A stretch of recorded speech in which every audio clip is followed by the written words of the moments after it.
iPhone 13 is here. iPhone 13 with iOS 15 offers great features, of which some are very specific to the iPhone 13 lineup, while the rest are available to all iPhones running the iOS 15 update. Whether you're new to iPhone, switching from Android, or just updating your iPhone to iOS 15, you might be wondering what is new. So let's go look at the top tips and tricks for the iPhone 13 and iOS 15 update. Starting with the home screen, there are a few updates available to how you manage your home screen. If you long press and then tap on the home screen pages button at the bottom, now you are able to rearrange the pages in the order that you like. So just drag and then now drop the page that you want to move to its desired location. And also notice I have deselected this page and I do get an option to delete the page. So meaning that if I tap the delete button, you will get the option to remove this page completely from your home screen setup. So these are the two new features added to the iOS 15 with regards to the home screen. Notifications have also received a big update with iOS 15. Now, instead of getting notifications immediately, you can set up a notification summary where you could select some of the apps that you wish to receive in a scheduled summary rather than immediate notifications. It looks like this. You can see here I have evening summary and I have some notifications underneath that. I still have the other notifications from the notification center, but you can also see that the next summary of what notifications I will receive is also available for me to quickly preview. So this way I can avoid receiving notifications immediately for the apps that I don't wish to and get it in a bundled notification summary. How do we set this up? It's quite easy. If you go to your settings, go to notifications, and there you will have the schedule summary options, and tap on that, and here you can set up a schedule of when you will receive a summary of all the notifications that you have chosen. Now, of course, at the bottom you can see that all of the apps that are listed here and which apps are elected to be in the scheduled summary list. You can browse through this list by the number of notifications you receive for each app. You can see here that I'm receiving quite a lot of notifications from Twitter, for which I have indeed set up the scheduled summary. And you can also browse through the apps alphabetically and turn on the schedule summary for the apps that you wish to. So this way you can take control of how you receive notifications, so you don't get bombarded with all of the notifications immediately, but rather choose a time at which you want to be shown those notifications. And yes, you can also show the next summary, meaning a preview of what's going to come. I don't really find this useful because this again increases my anxiety for notifications. So I usually turn this off and just get the summary. If you want to manage the notification settings for per app, when you receive a notification, you can just swipe left and then tap on options, and you will see the more options for muting this notification for an hour, for today, or directly add this notification to the summary. So that way you can easily configure the notification when you receive them as well. And of course, if you have just installed an app and if that app is asking permissions for notifications, you will also get the option to allow the notifications immediately or allow in the scheduled summary. So you don't have to go into per app settings once you install an app and it's the first time that you are running the app to configure its notification. You can use this option now to automatically add the notifications to the scheduled summary. Here is the coolest tip in iOS 15. Let's say if you want to share a bunch of images to your friends and family, you would normally select and then tap on the images, and then you would share the images to your friends and family. However, there is a faster way to do that. There's an easier way to share those images. Just select the images that you want to share. Here in this case, I have 6 images. Just tap and hold and then drag them. So now you have all those 6 images in hand. Now, as you hold those 6 images, use your other hand to swipe and then go to the Messages app. And then once you have your new message opened up, you can simply add it there. And then that will add the 6 images to those messages, whether that is being sent through SMS or the iMessage. It not only works with images, it also works with text content. For example, here is the text I selected from the website. I can just tap and hold the text and then drag it along and do the same gesture, use my other hand to open the Messages app. And now you can see the plus sign is coming up here at the right. And now I can just drop it right there and then it'll copy the text into the message. So this is really cool, right? So now you can just take things around and then drag and drop into the apps where you want to copy and then use it. It's super simple. The drag and drop gesture also works with images search in your browser. So here I am searching for Macintosh computer in my Google Images search, and now I find these images that I probably want to send to someone. So I can just tap and hold one of those images, use the other finger to select the other images, and now I got 4 images selected. I can do the same thing. I can go to the Messages app, and as I get that plus sign, I can drop them there, and then boom, I got my images shared directly from browser to this Messages app. Now, whenever we want to focus and do some work, we would love to have some ambient sounds in the background. Well, iOS 15 can help you with that. If you tap on Settings and then tap on Accessibility and then scroll down, tap on Audio Visual, you have a new option called Background Sounds. If you tap on that, you will get the option to turn on the background sounds and select an ambient background sound from the available list, which is the balanced noise to an ocean, rain, and stream. And you can also configure the volume and also have it play when there is media playing. So if you're listening to song or watching a movie, you can still have this background sound playing in the background. So if you want to get focused, you can just come here and then turn on the background sounds, and then that will play the ambient background sound. Now, of course, I would love to have this automated, right? So I could ask Siri to play this background sound. However, Siri doesn't support this feature yet, so you can't ask Siri to play this background sound. However, you can create shortcuts using the shortcut app to automate some of these options. So for example, I've already created a shortcut for ocean noise, and if I tap on that, it's going to play the ocean noise background sound and also set a volume to how much I want to set it up to my preference. Let's have a look.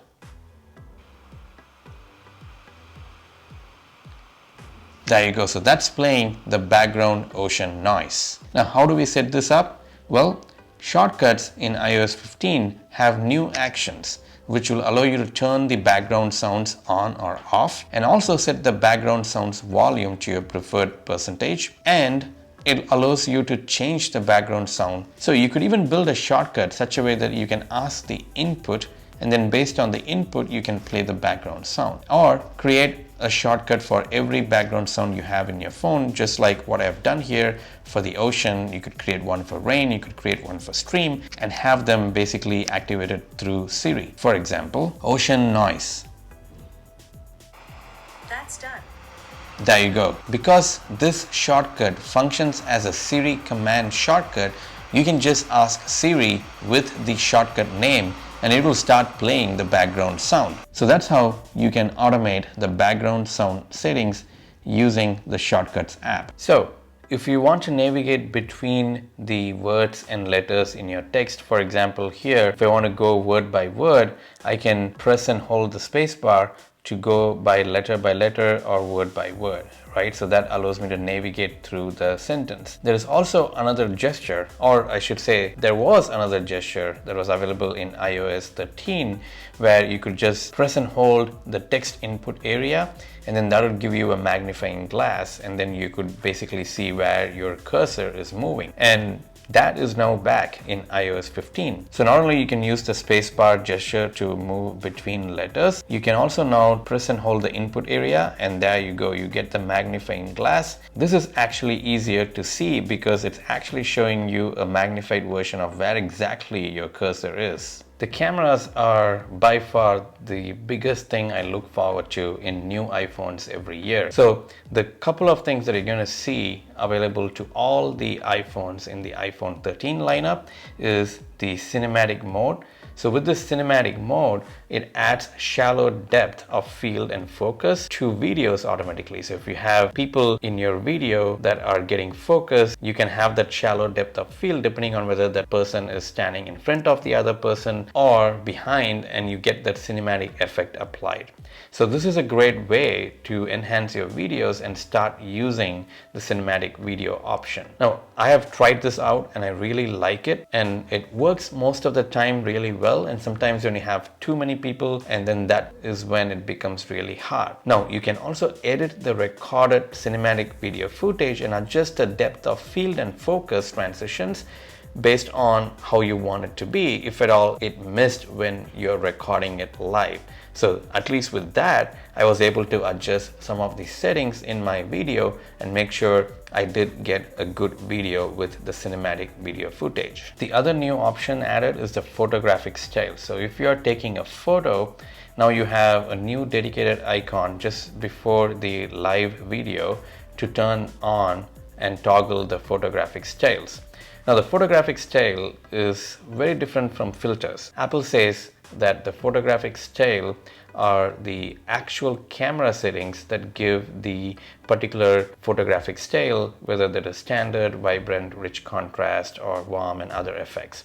So unlike other phones that will let you change the image's composition and colors using filters, Apple is manipulating the camera settings to get you that same filtered composition. Now, once you take a photo, you are unable to change the photographic style, so you need to make sure that you select the right photographic style for the right occasion. And yes, you can set a default photographic style. So if you go to settings and then tap on camera, you will see the option to set a default photographic style for your camera app. So you can set up whether that is warm, vibrant, or rich contrast, or standard. So depending on what you like, and you can see the preview right there in a photo, and then based on that you can say use vibrant, for example, here, and then that will be your default photographic style whenever you open your camera app and take a photo. So those are the two features, the cinematic mode and the photographic style, available across the iPhone 13 lineup. And if you're using 13 Pro and 13 Pro Max, now you get a new macro mode that automatically turns on as you focus your camera closer to the subject. You don't have to turn on any settings, but as you go closer, you will see now that you are able to get a macro shot of the object. The Safari browser has got a bunch of updates in iOS 15.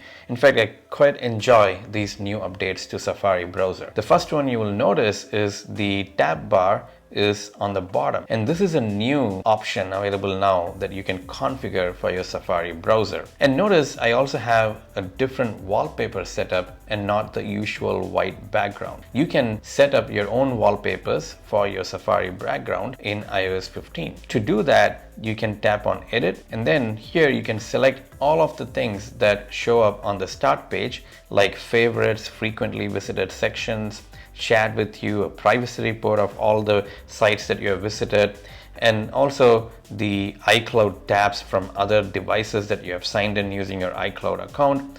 And at the bottom, you see that you have the option to set a custom background image. You have the option to select from the defaults, or you can select your own custom background from your Photos app. So I have selected my own custom background from the Photos app that I downloaded as a wallpaper.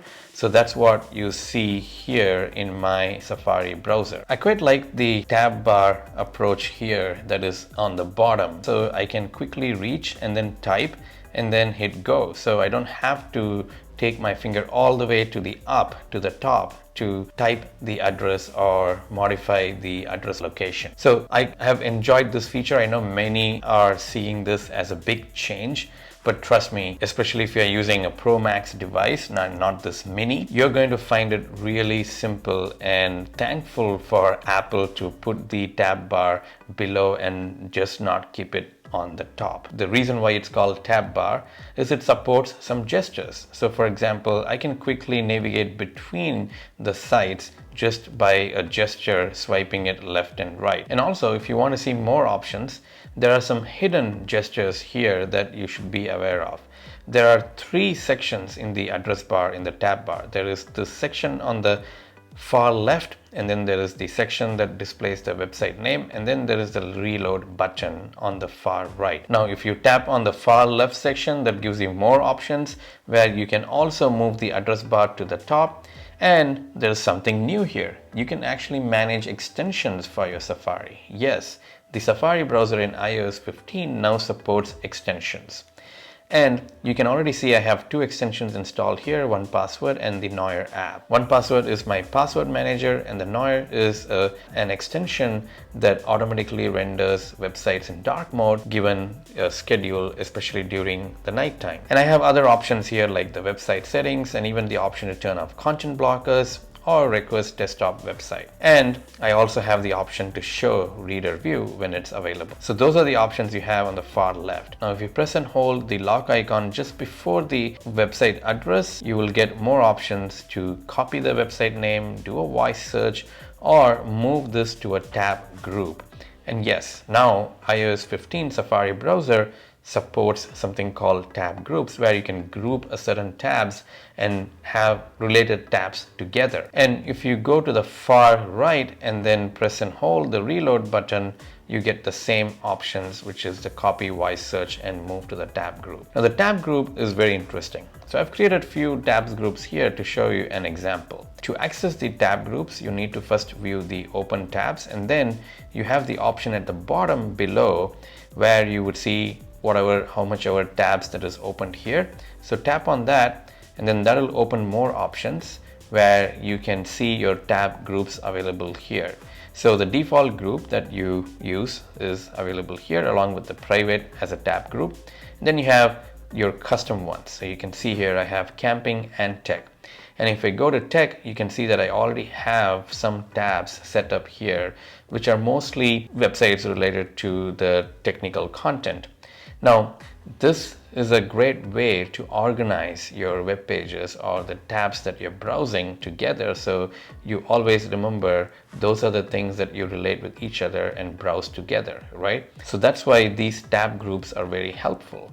Now, same thing if I go to camping, I'll only have the items that I have that I related to camping. So that way I know that these are the group of pages that I want to visit when I'm searching or doing something related to camping. So depending on your use case, you might like these tab groups, or you might never use them because you never had a use case before, and just that now iOS 15 has introduced these tab groups doesn't mean that you're going to start using them, right? So try it out and see if it works for you. If it works, great. So that's the tab groups in Safari. Now I do want to share more about the extension support in the Safari browser. If you go to your App Store and then browse the categories section, you will find Safari extensions as its own category.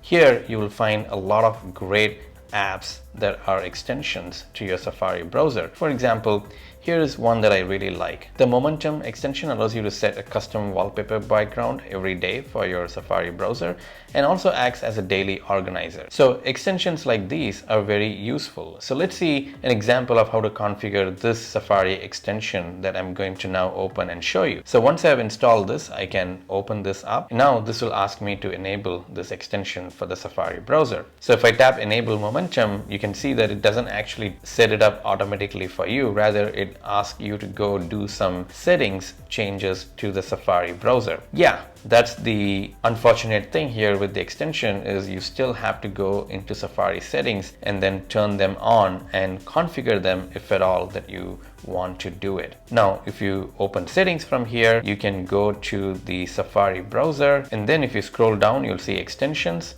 And here you will find the extensions that you have installed. So you can turn on and off certain extensions. You can see here that I have the Momentum extension turned off. So I can tap on that. I'm going to turn it on.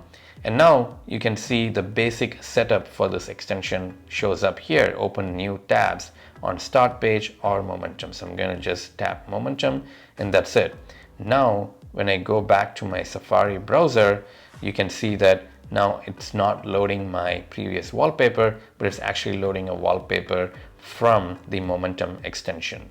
This is great. Now Safari browser has become really useful, something that I really would love to use not only in my desktop but also here in my iPhone. Another new addition to iOS 15 are the new focus modes. To access these focus modes, you can go to settings and then tap on focus, and that's where you can create several focus modes. Now here's the link that you will see to go and watch my iOS 15 focus mode video that goes in depth to how you set up these focus modes and how you configure each one of these to your needs. But you can see here that I have already set several focus modes for several occasions, like dog walk, there's a personal, there's a reading mode, there's a sleep mode, there's a travel mode, there's a work mode. And some of these, if you notice, are the ones that you're very familiar with, right? There is do not disturb mode, there is driving mode, and there is the sleep mode that you already are very familiar in iOS 14, right? So now all of those modes are now part of the focus modes here in iOS 15. So a lot of stuff about the focus mode. There's a lot, really. So I have linked my in-depth video about creating and managing focus modes in iOS 15 in the description below. So make sure you go watch that and get to know how to manage focus modes in your iPhone. Now there are several ways to turn on the focus mode. Of course, you can turn on using the automation, but if you want to turn it on manually, there's several ways to do it. So the first thing, when a focus mode is turned on, you will see the focus mode icon just next to the time on your top left of your iPhone. So here it is. That's the icon for the personal focus mode. And if you go back to your settings, you will see that.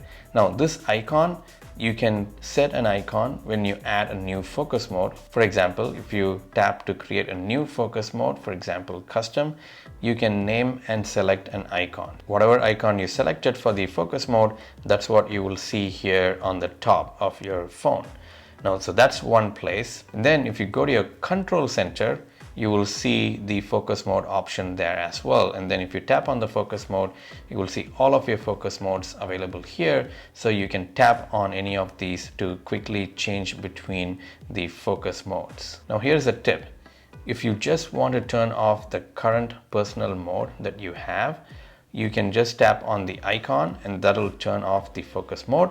And then if you tap back again, that'll turn on the previously selected focus mode. If you look in your lock screen, you'll also find the focus mode icon here. You can tap that to go and look at what's the focus mode currently turned on and quickly change the focus mode right there from the lock screen. So that's another easy way to access the focus mode and then change to your preferred focus mode. Let's say you installed a new app and you're receiving that notification in your focus mode. Here in this case, in my personal focus mode.